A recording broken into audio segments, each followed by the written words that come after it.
Good evening, newbies, and welcome to Leaders of the New, Nonprofits Empowering Worlds podcast. Today we are joined by Rosa L. Antonini. She is the founder of Wonders of My World. Wonders of My World is a training program in Uganda that focuses on giving trade skills to young adults. Those skills include carpentry, hair and beauty, as well as tailoring. We're going to find out more about what made her found this organization. But first, if you didn't know, Leaders of the New is part of a larger broadcast network called the Female Solutions. This podcast, as well as all others, is all about solutions. All the stories we tell are inspiring stories. So we're going to hear a little word from the Female Solutions, and then we're going to bring Rosa to the stage and find out a little more about who she is. And, she's not just a founder, I should tell you, of a nonprofit. She also is an author, and she is a software engineer. So we're going to find out how all of these elements kind of work together to mold who she is and how she shows up for others. But before we do that, we are going to hear a word from the Female Solution.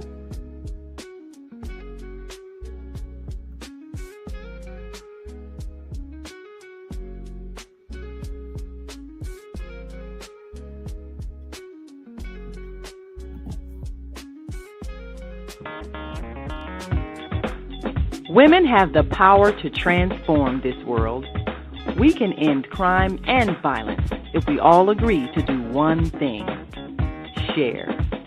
Let's share our wisdom, share our time, share our talents, share our finances, but most of all, let's share our love. This is the Female Solution.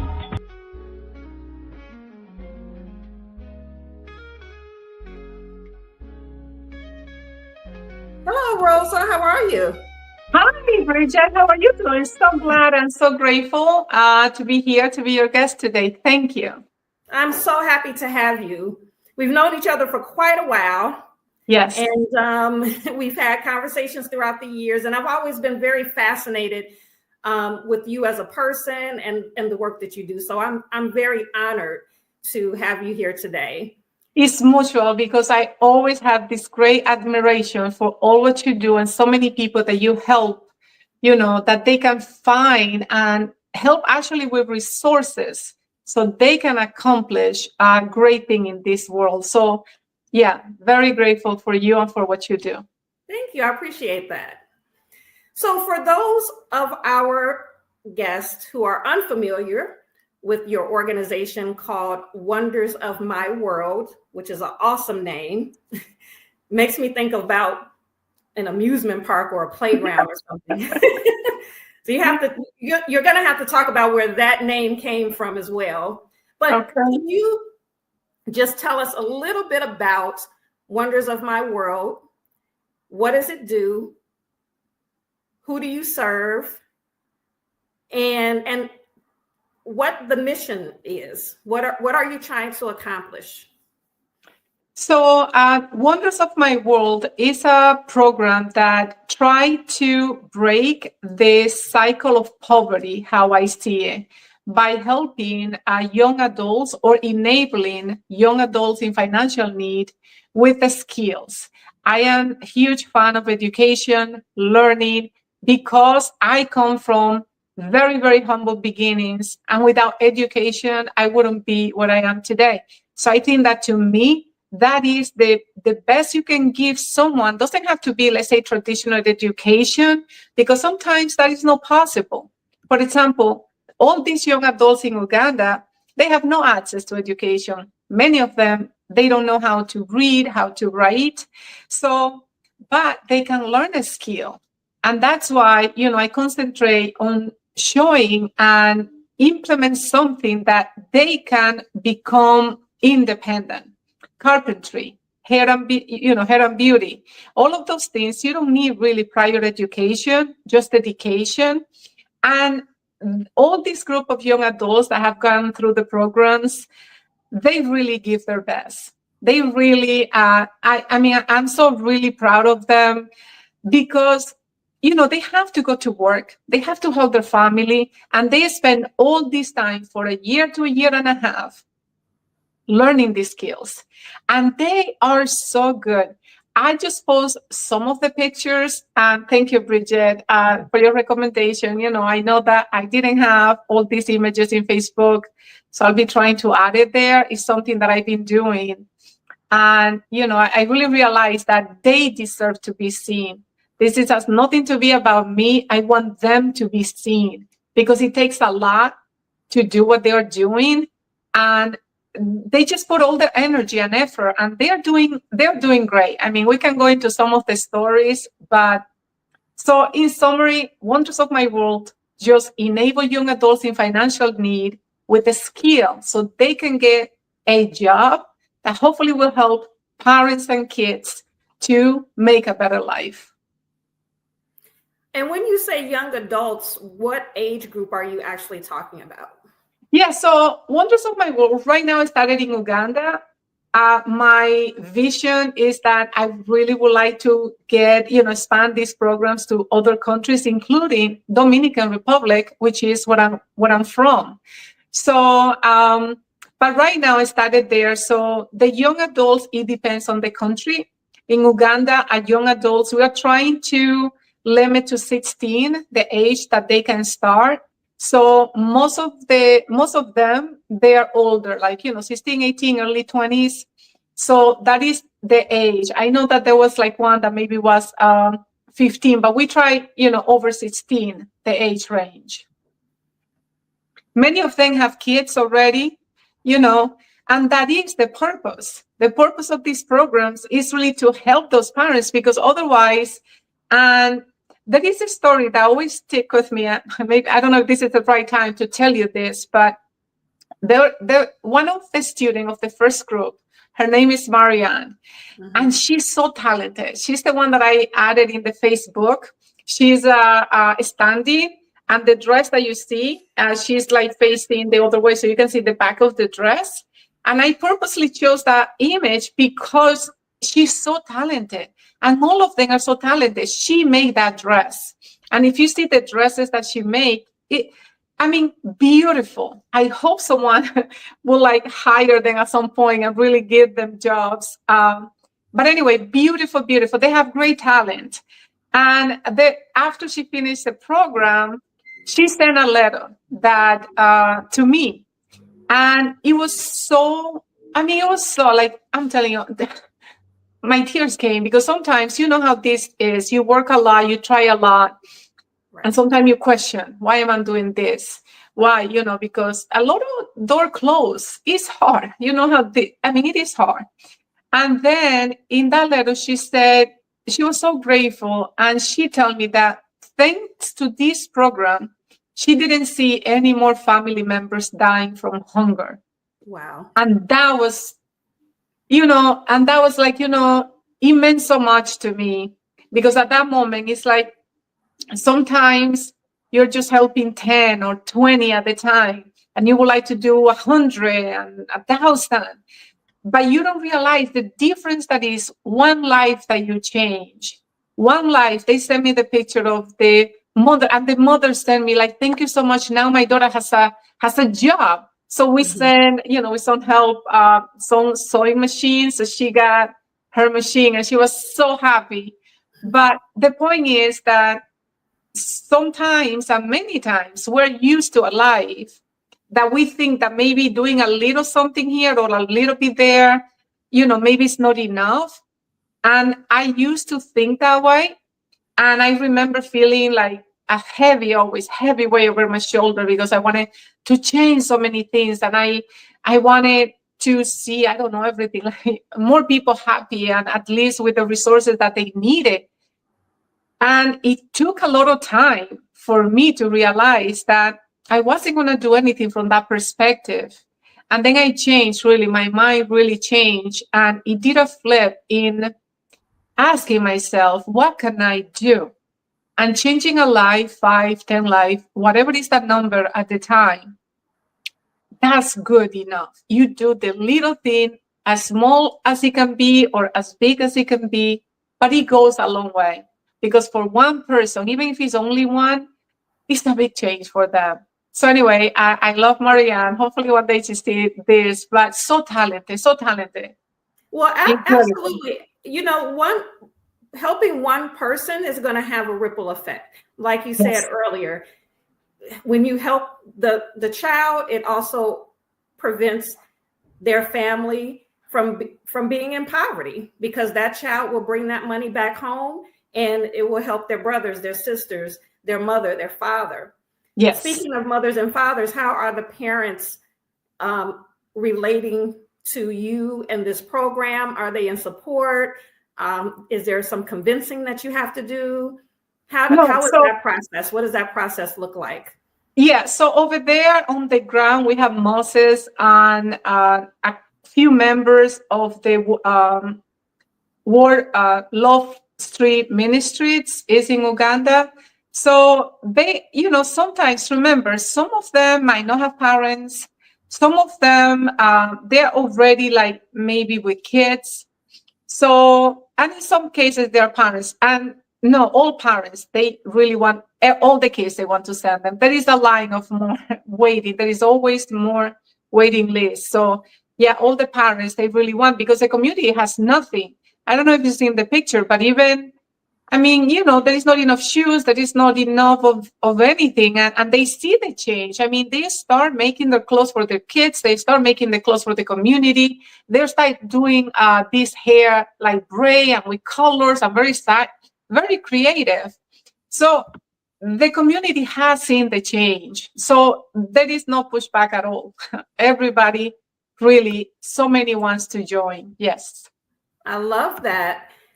Now, talk to me about why Uganda. How did that connection happen? You mentioned a name earlier, Moses. So for our viewers, Moses is your contact there. Yes. And he's with an organization called Love Street Ministry. Is that correct? Yes. So how did that connection happen? Why Uganda? Because hey, I think that we need this trade here as well. We might have to talk because these trades need to be here as well with our young folks. I know, so believe me, I agree. I really would like to help to bring them everywhere. So the way it happened is actually interesting. Sometimes you have a vision, you're working towards something, and many times we want to step 1, 2, 3, and we want to know this, and we feel fear. And if we don't know the next step, we don't know how is it going to do.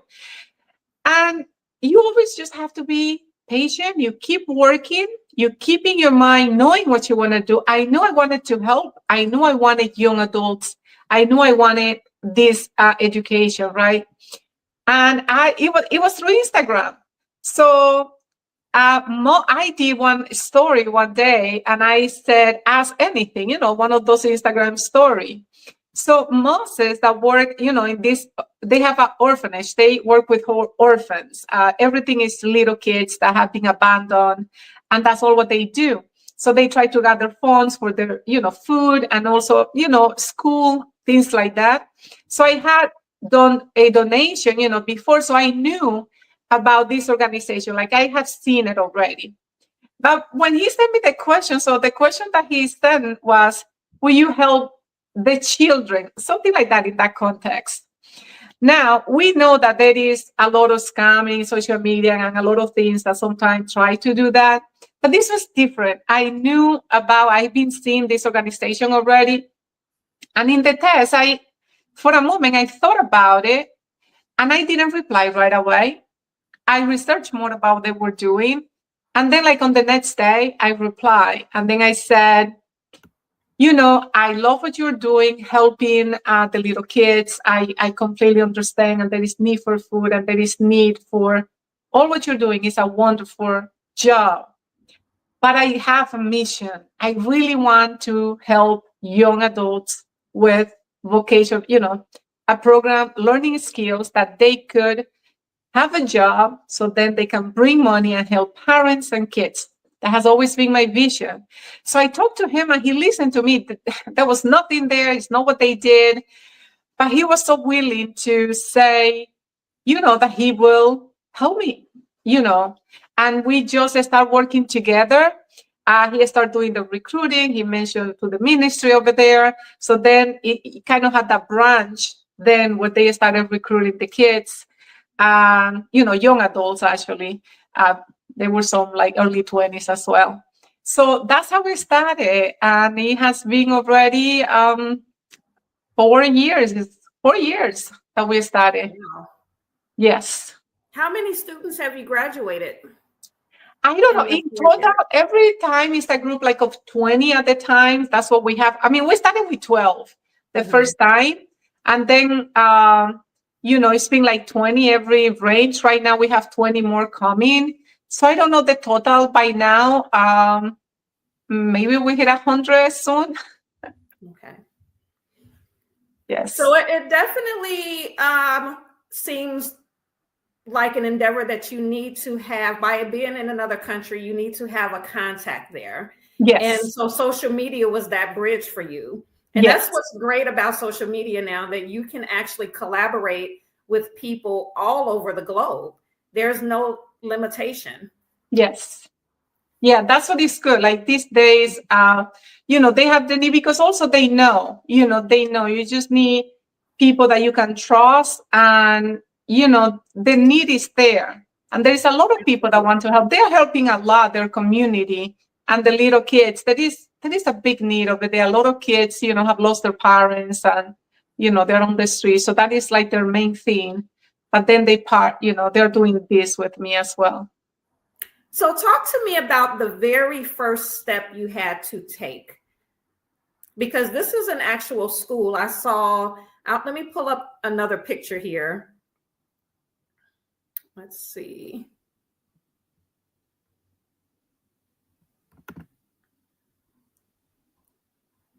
So you have equipment here. I'm assuming this is one of the students. Is Yes. she modeling a dress that she made, or Yes. a dress that someone else made? Usually they model what they make. Yes. Okay. Oh, we're not there yet. But you have equipment. You have, there's another one. She's Marianne. Is that the one you were talking about earlier? Yes. Her name is Marianne. Yeah, that's her. So how did you get the equipment? What did you have to do? What was the first steps that you took to get this thing started? What was your very first step? The very first step was to fund it.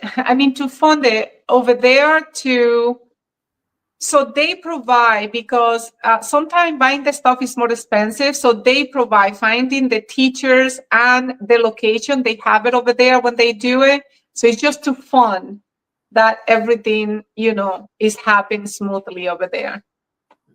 Did you know what skills you wanted to teach? Why did you choose those particular skills, carpentry? Well, I was thinking about something that first I asked also Moses. I mentioned what in that community is something that they could get a job, in something that they could do and be independent. That was the first thing. So the programs, they don't have to be that depending on where they are. So it depends in their community. Those are things that they can learn without having any prior education, and is needed. So they can actually get the job. Sometimes once they are done, like in the carpentry, they get offered a job right there, or they start having the little business, So that's what drove. What is a skill that that could be implemented in the area? Because we don't want to provide something that, let's say, I don't know, I cannot think about something now, but something that, okay, you learn a skill, but then what do you do with it? That wasn't the purpose. The purpose is that you can find a job and start making money from that skill. Absolutely. Absolutely. So you mentioned funding was the first step. So let's talk a little bit about funding. You have a very unique way of funding this program, because one of the reasons we came into contact for the first time was you were thinking about getting a 501c3 status here in the United States so that you can apply for grants. And we talked about it, and I consulted you with that. However, you decided not to do that. You made a decision not to go the route of asking, applying for grants and asking funders to fund this program through that course of action. So you have another unique way of funding this program. Talk to us a little bit about that. Yes, so I have this way. My book, The Zero-Sum Game of You. This book came actually to me before the program. It was an inspiration. As you know, to answer your question, it comes from the book. Everything from the book is donated for those programs and a little more, because the programs, the program lasts a year and a half, plus the material you buy.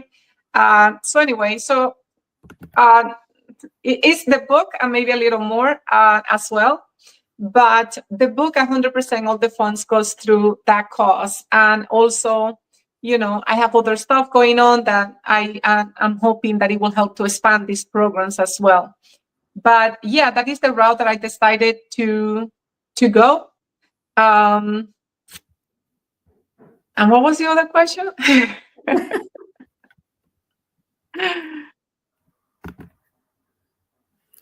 So you decided to go this route and not ask for grant funding. Can you talk to us a little bit about why you made that decision? Yes, so sometimes it's more like, what can you do when you are, again, like, how can you move forward? So to me at the time, doing grant required like time and trying to do things that I didn't have the time. I work as a software engineer, my whole day. I write at night, and weekends I write. So it's more like what I can manage and what I can do faster with what I have at the moment. By the time we spoke, I already had started the program over there. And I don't know if eventually, if there is a way that could expand the program, maybe. Not sure, but that's how I decided to start it. It's something that I was able to do without waiting and without, I didn't want an excuse. And then I remember at one point I tried to open a nonprofit actually in the Dominican Republic, and that would have helped a lot of people as well, because there is a lot of people over there suffering. Anyway, I'm not going to get into that story, but I have a very good plan for that. But because it was from the United States to the Dominican Republic, then you get into these money laundering rules, and the lawyers, they wanted like $20,000 a year just to basically make sure that your organization was not like money laundering. So I just got I just got tired of that, and I'm like, I'm gonna see what I can do without going through all this stuff, and that's the decision I made. It's sometimes like like I was trying something, and like the door will close, and then another one, and it won't close. But eventually, I believe that is because I needed to write, because I was trying to do all this help, like that type of nonprofit.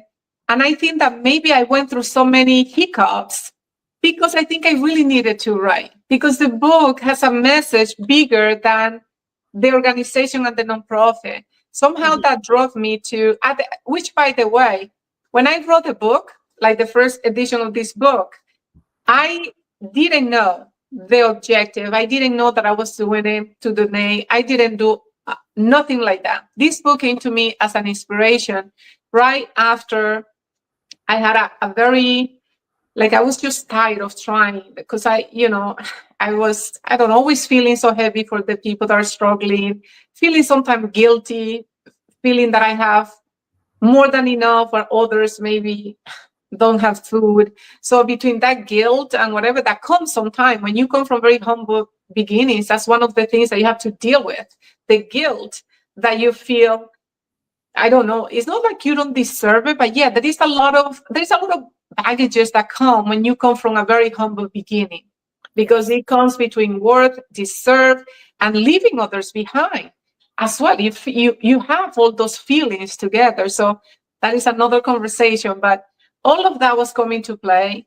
And then I've been trying to this organization, and I was getting so close this time. And with the lawyer wanting all this money, I'm like, oh my gosh. And I was just like, that's it. And I remember, if you believe, God, universe, whatever, I remember I was like, you know what? I was telling you, I just want to be normal. I want you to take away this stuff that I have in me about helping people, because I'm suffering. I'm always suffering internally. I cannot enjoy going to, let's say, have a steak in the restaurant. And all of those stuff they were draining me. So, and I remember just having like, I just want to be like everybody else. Just live my life and that's it. And, there were tears. Yeah, sometimes you get very deep and whatever, but that very deep experience. And I will say, I don't know, some weeks between like 2 months around there, this book came from nowhere. I am a software engineer, meaning I speak computer language. That's what I know how to write. My language, I'm originally from the Dominican Republic. I never had to be concentrated in English. I learned to do computers, and that's my area. Writing a book was never a vision, a goal, nothing ever. This book came a true inspiration. One day driving, I was thinking about all the why people are successful, why some others are so difficult.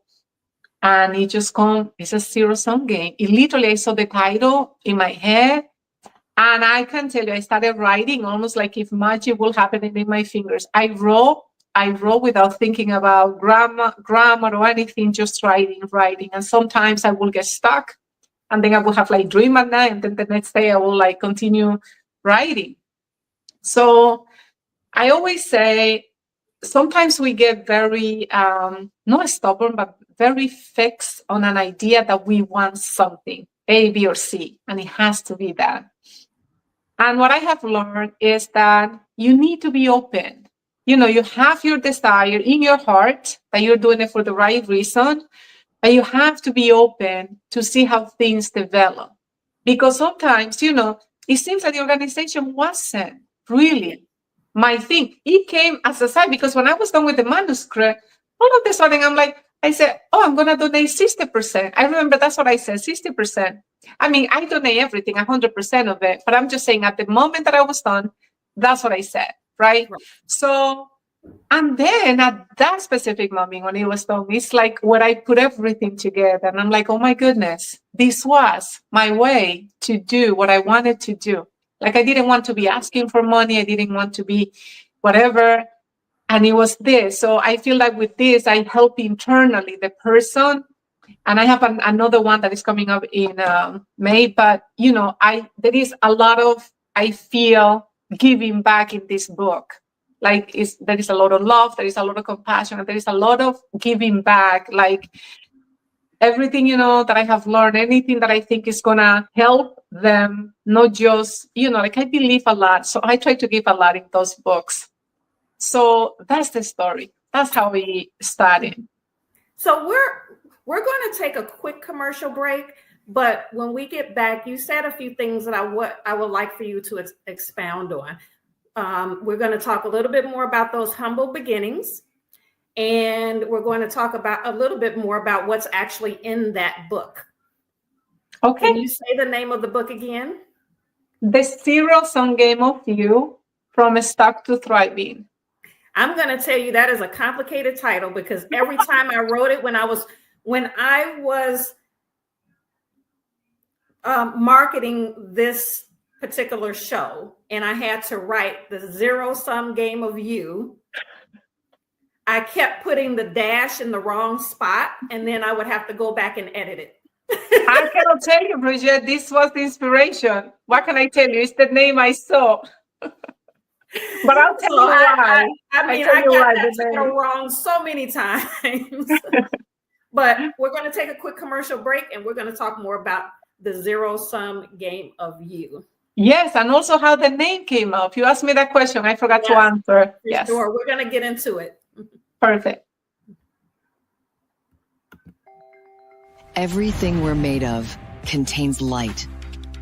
From the sun that feeds our world to the energy that flows within us. With LifeWave X39, we've found a way to put that light to work. With X39, we achieved something remarkable in the field of wellness and science that others could not. By utilizing LifeWave's unique patented technology, X39 uses light to elevate GHK-Cu, a copper peptide known to support overall health and wellness. Unlike traditional light therapy, X39 uses the body's own infrared light to naturally increase vitality. By gently stimulating the skin with light, our non-invasive, non-transdermal X39 patches help you conquer your active lifestyle and pave a new way to vibrant health. Leaders of nonprofits empowering worlds. Let's go. But the vision that God gave me, I felt that it was time for me to step out and work on the vision that God gave me. We need look no further. We have a unique voice. We have a unique talent pool.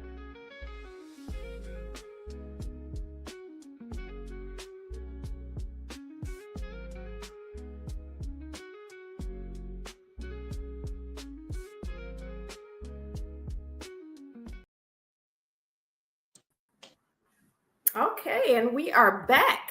Let me put you in the right spot over here. So we do have a comment from Sandra. I think you might know Sandra. Sandra, yes. Rosa, thank you for not letting the naysayers stop you. Don't let the what? The naysayers. Oh. Can you see? We have many. There are many. Yes. Don't let the naysayers stop you. Or thank you for not letting Thank you, Sandra. Thank you so much. Stop you. Yeah, Sandra's actually going to be a guest on my next show. So she's also a founder of a nonprofit. Yes. So you guys, newbies, stay tuned. We have we have a whole lineup. I have people lined up all the way for the next couple of months. But my next guest is going to be Sandra Washington. Hey, Sandra.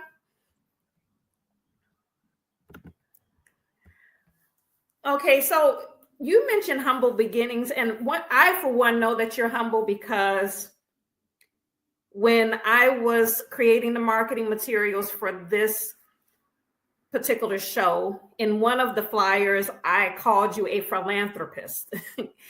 And you were like, no, I don't, we talked and you were like, no, I don't go by that name. And that's not something that I call myself.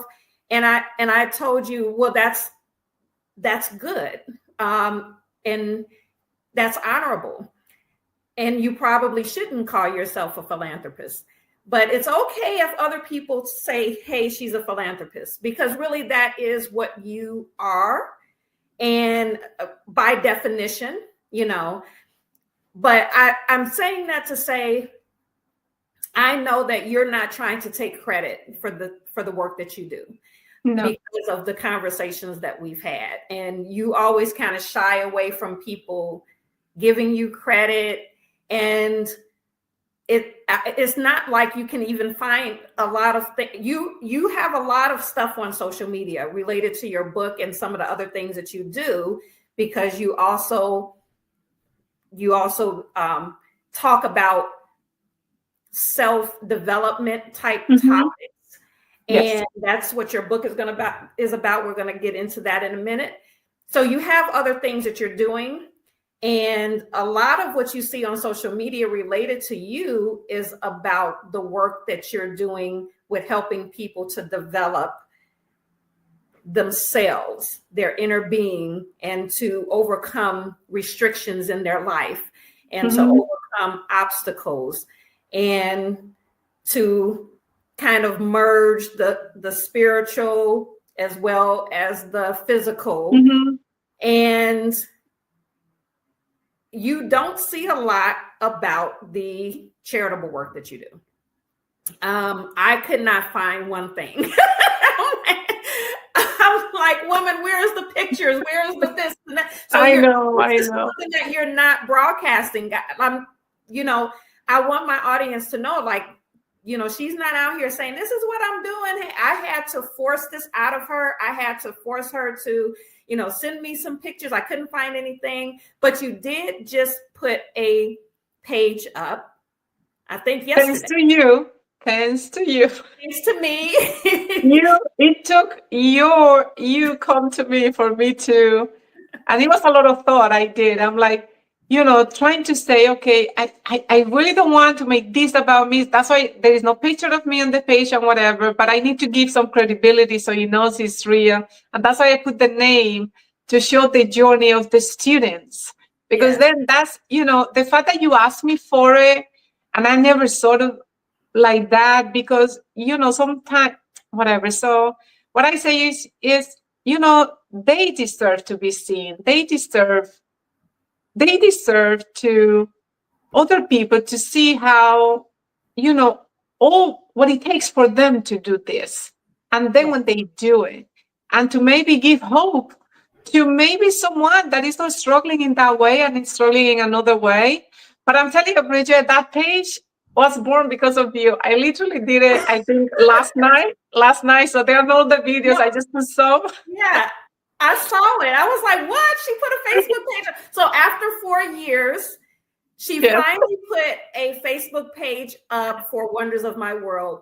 And it profiles all of the, students and their accomplishments and things like that. So you did a great job. Just a little bit. I don't have time. So I will put so people know, I actually told Moses, I'm like, let's just give a little bit, because he sent me and I know what's going on. So Bridget, this was you made this happen. Now people will be able to see the program because of you. Yes.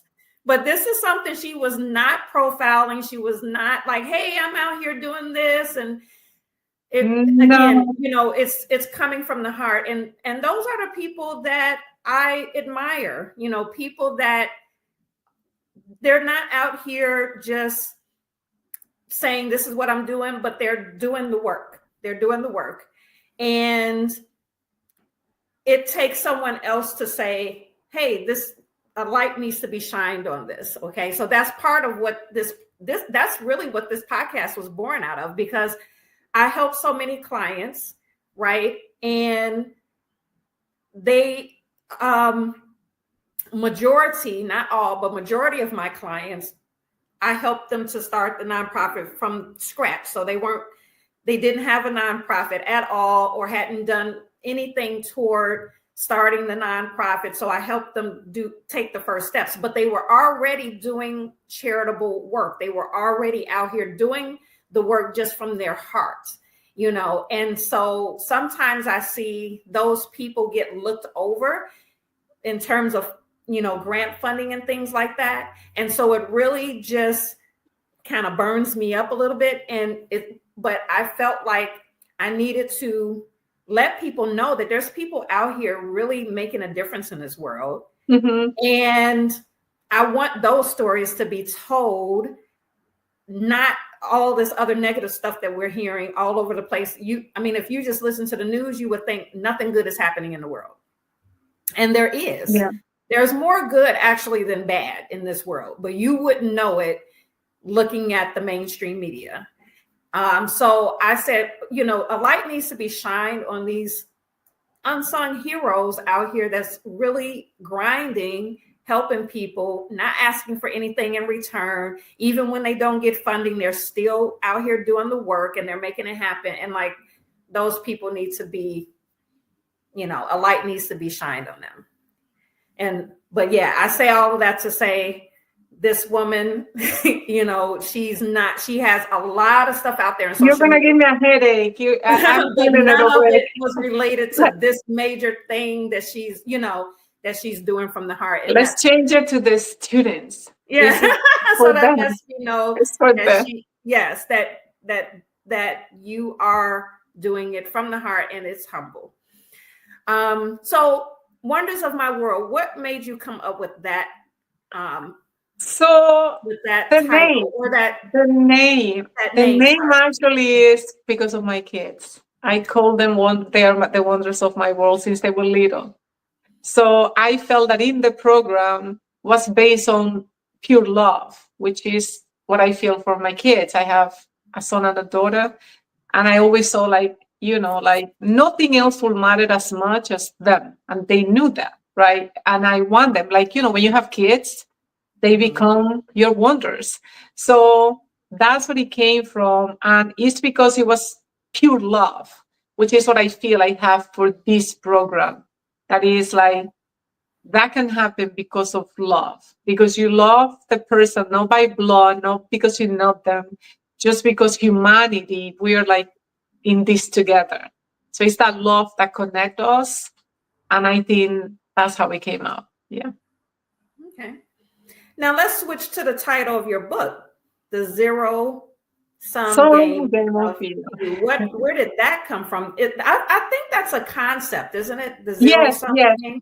Yeah, so a zero sum, in the game theory, is basically like when you play chess, meaning in order for someone to win, someone has to lose. That's the concept of a zero sum. There is never half in between. There is never like, it's like one win, one lose. So that is a zero sum, right? A zero sum game. Now, when I was having this title just came, and I was thinking like, what makes people, let's say, successful and others that, I don't know, it seems like they always full of one thing after another and they can never get out. And it's like a loop that they cannot get out of there. And in my head, that's what I said. I'm like, oh my God, it's a zero sum, but it's not a zero sum game between two people. It's a zero sum game within ourselves. That's what I saw. That is we all have, I see it as two sort of forces within each of us. So the forces that, let's say, I always put the example of losing weight because it's an easy one. You want to lose weight and you want to be healthy. That is this side of you. But then the other one of you really want to stay longer in bed and want to eat all the dessert and want to eat all that stuff. So one of those is going to happen, right? So either you're going to commit into one or another. So the same thing is with every choice. Like we do so many zero-sum choices since we get up. We get up, and right when you are stepping up, you're already going to say, oops, I start the day with what they say, bad feet or something like that. Or you can start just like, thinking a little bit of gratitude and seeing anything good that you can have in your life. Doesn't matter how terrible things are, there is always something to be grateful for. But one of those are going to baseline your day, right? And then you're going to start making decisions at your job. Either one person is going to get you annoyed for something, or you're going to be handling well. So the concept is that in each one of these battles that we have within ourselves, let's take these forces, and the reason I made it, or I saw that it works as a zero-sum game, is because if you see things as a game, it's almost like when you watch a movie. So, or let's say a sport. Let's just say that you like a lot someone playing tennis or baseball. So when you go and you're seeing the game, you can judge it very easily. Oh, that person made a mistake. Oh, I would have done this. Oh, a lot easier to see stuff from outside. But when you are inside, you are the player, which is what happened with our life, right? We are the player, the main player of our life. So sometimes, and many times, we are so in the game that we don't see how to make decisions outside the game. But if we see, so in here I explain like how you get out of this, then you can see the decisions that you can make from a more objective point of view. Now you are now within the game. You're playing the game, but with an attitude, almost like if you're seeing the game from outside the game. So, it has the two components, the game just to make the judging outside, maybe defensive. You get defensive. Someone says something, you get defensive. But no, if you're seeing it from outside, you can become your best advisor if you're seeing stuff, more from outside. So it has that concept. And also the zero-sum game battles is those emotions that we have. those emotions that maybe make us angry or sad or frustrated. So one of them is always winning. We always have a side of us that is always winning. If you're very optimistic all the time, maybe you already have so many habits in that direction that you don't even recognize yourself like you have another side, even though we all, doesn't matter how much optimistic and how much gratitude and how much they're going to stuff, life is going to bring you surprises that will shake you and that you're going to question and that maybe you're going to feel like you don't want to get up a day. And that happened, I will say, to all of us, because at any point of another, we all feel, we always have a day like that.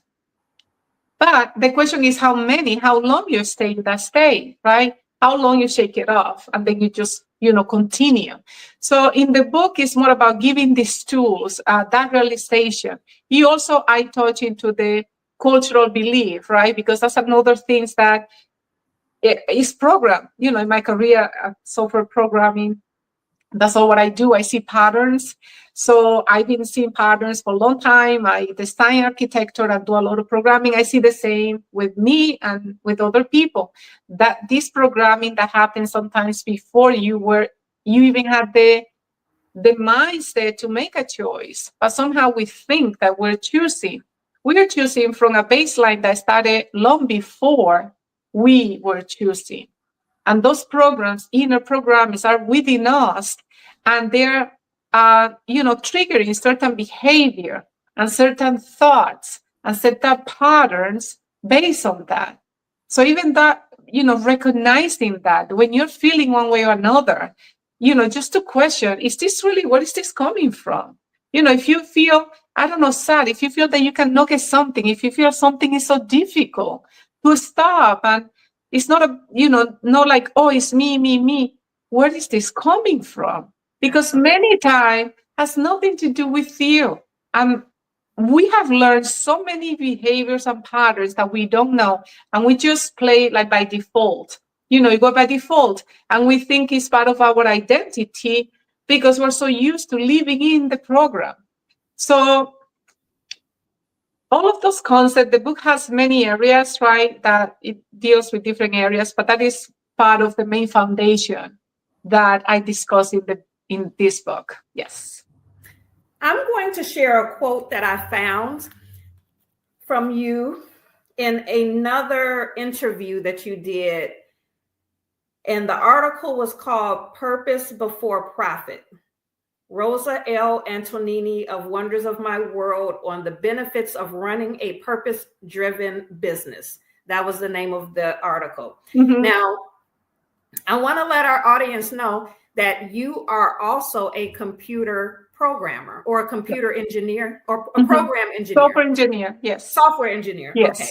So you're a computer programmer, and it's kind of coincidental that you are a computer programmer and you're talking about the programming of the mind. Mm-hmm. I don't think that's a coincidence. No.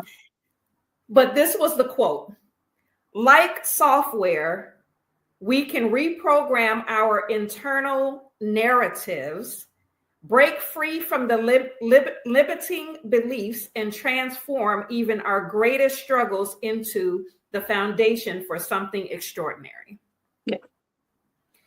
So it seems that you've taken a lot of pieces from your life, from your career as a computer programmer to your work as, with the nonprofit, and you've kind of merged these ideas and thoughts into the messages that you give people on your social media and in your book, in your upcoming book. And you also have courses that is on your website, which I should share here at the bottom of the screen. This is her website where you can find some courses, free courses you have on the website. And I'll let you tell us a little bit more about that. But I've noticed that these, your career as a computer programmer and that logical thinking aspect of you have used those types of ideas and terms to inspire other people, using that language to kind of inspire other people to transform their lives. So I'll let you talk a little bit about that, about your courses and that work that you do. Yeah, so I mean, I have over 2 decades in computers. So yes, I kind of follow this logical way of seeing patterns. And it has a lot also from my life. So every quote that I write, anything that you see there, yeah, there is a story behind. Sometimes it might come from maybe I spoke to someone and I see a struggle in some area, and that might trigger this quote. Many cases it's come from my own experience and the experience of growing up, and the experience, that is difficult sometimes. I mean, for others to understand, that you can understand in a way, but let's say truly understand certain challenges that happen when you are, let's say, the first one from many generations that is kind of going to that next level, right? To getting education, going to college first time, and all what that has, it's like a whole chain of events. It's a whole links that happen, because it's not just the fact, like, let's say you go to college and you get something. There is a lot that happen when a family, and that's why I'm so concentrated on young adults and providing skills, because I've seen it on myself. I've seen it in the part of my family that follow education versus maybe other people that I know that did one thing versus another. So everything comes from those really life experience. And even though now you see in social media, so many people selling, unfortunately, this quick idea that you're going to get rich if you do this in 3 months, or you can accomplish this and go like, in 6 months. And it makes such a bad impression, especially I think in young adults, because then they start comparing themselves with what social media is saying. And maybe they start thinking that you are missing out, or that you're not good enough because, look, that person did it just in X number time, and look at me. And then they start comparing this stuff that are not real. And I think this is making a really, almost like a virus in society, because it's like downplaying the effort that something takes. And believe me, I believe in both. You need to have the positive mindset. You need to have those thoughts and the vibration. I talk about energy vibration. You need to keep that, because that's what gives you that belief that you can accomplish something. But then you don't sit down there. You need to take action, and you need to learn something. You need to get good at something. No matter what, you have to get good at something, and hopefully something that you can get paid for if you want to find some success. If by luck you get the lottery or something one day, wonderful. But that doesn't eliminate, that should not be the plan. And also, it's not about the money. It's not about getting these tangibles. It is the process that your mind, your spirit, your character changes through all the evolution. When you are trying, when you're putting the effort to accomplish something, that you are working for something, you change. The way you think is going to change. The way that you see life is going to change. Your level of self-fulfillment is going to change, because it's like that sense of accomplishment, and the sense that you did it, that you believe, that you can see it, that you can make it, that you make it worth it. So that all the quotes, they have ingredients that come from pieces of the story. Computer has a lot to do.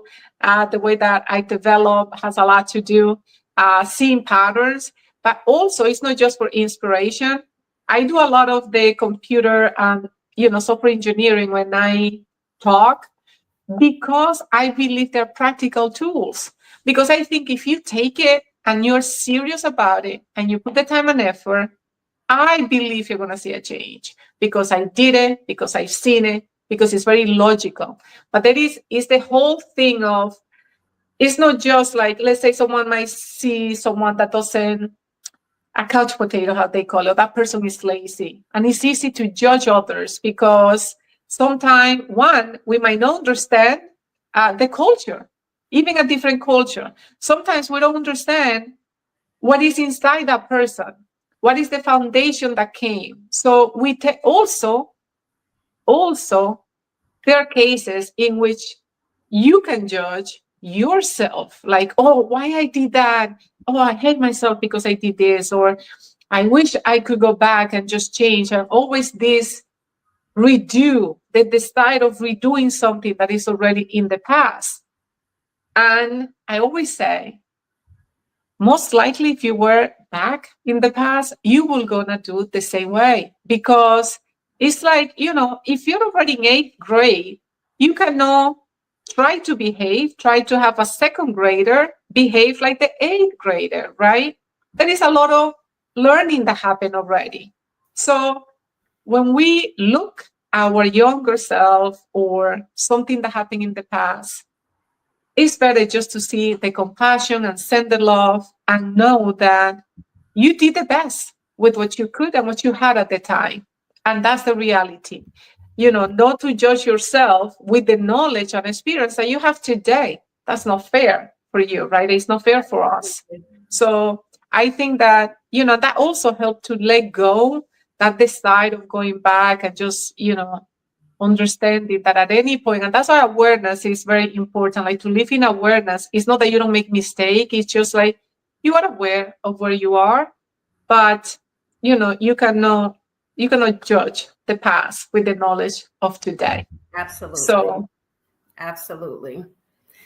And we are coming very close to the end of our show.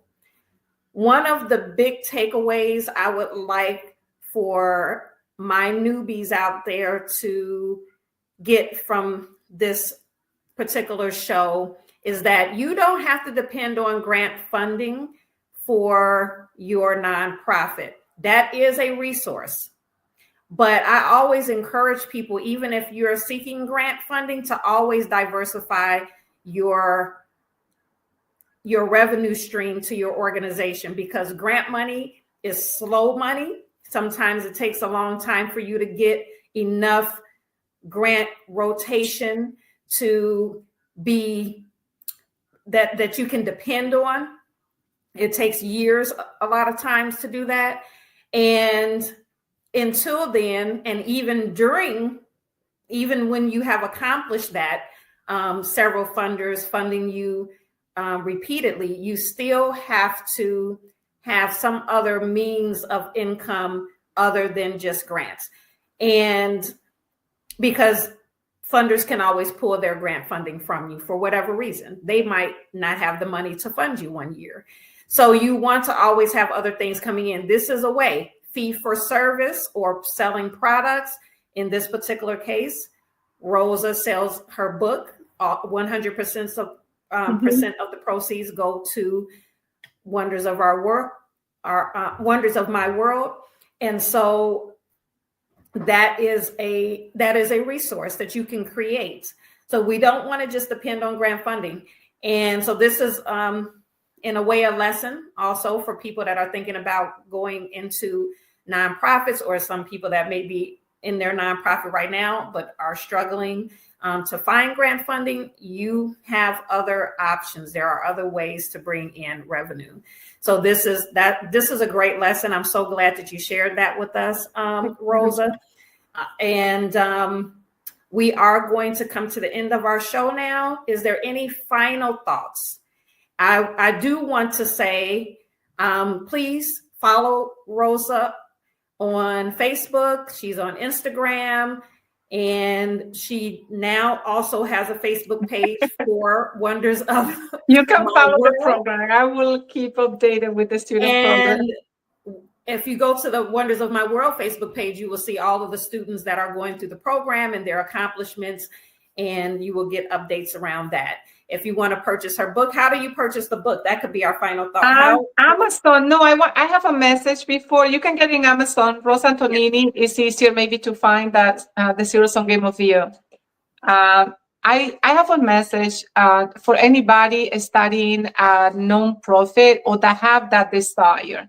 And this is for those of you that really have that in your heart, not for money, not for whatever other reason, but in your heart. And I know that sometimes feels very heavy, and sometimes it's painful because you suffer by seeing the suffering of others.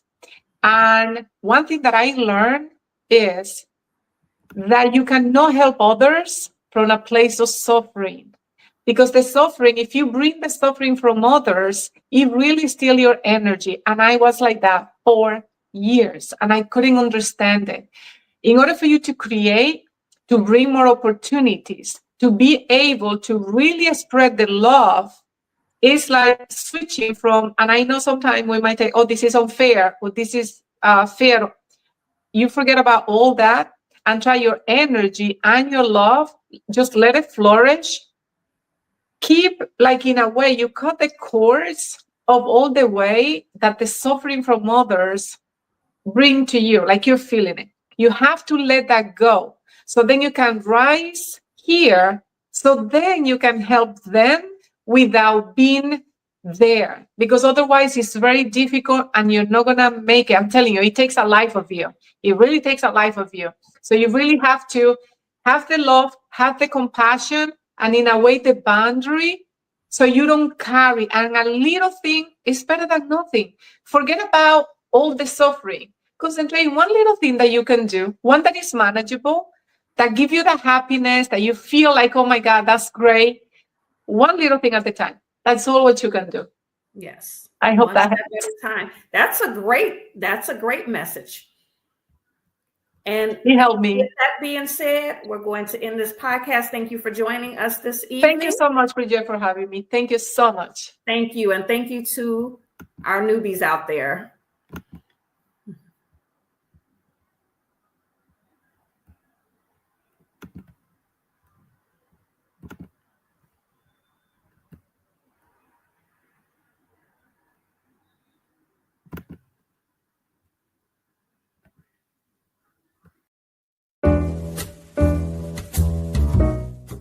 We've come to the end of our show today.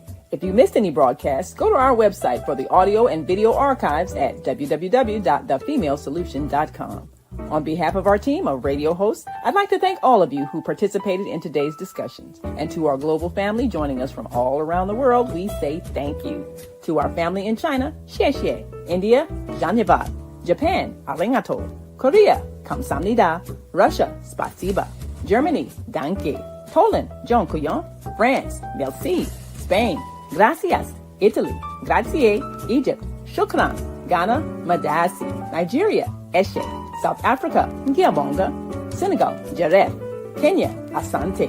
Israel, toda. Pakistan, shukriya. Afghanistan, tashakur. Saudi Arabia and Palestine, shukran. Assalamu alaikum wa rahmatullahi wa barakatuhu. Thank you, and may peace be upon you and the mercy of God and God's blessings.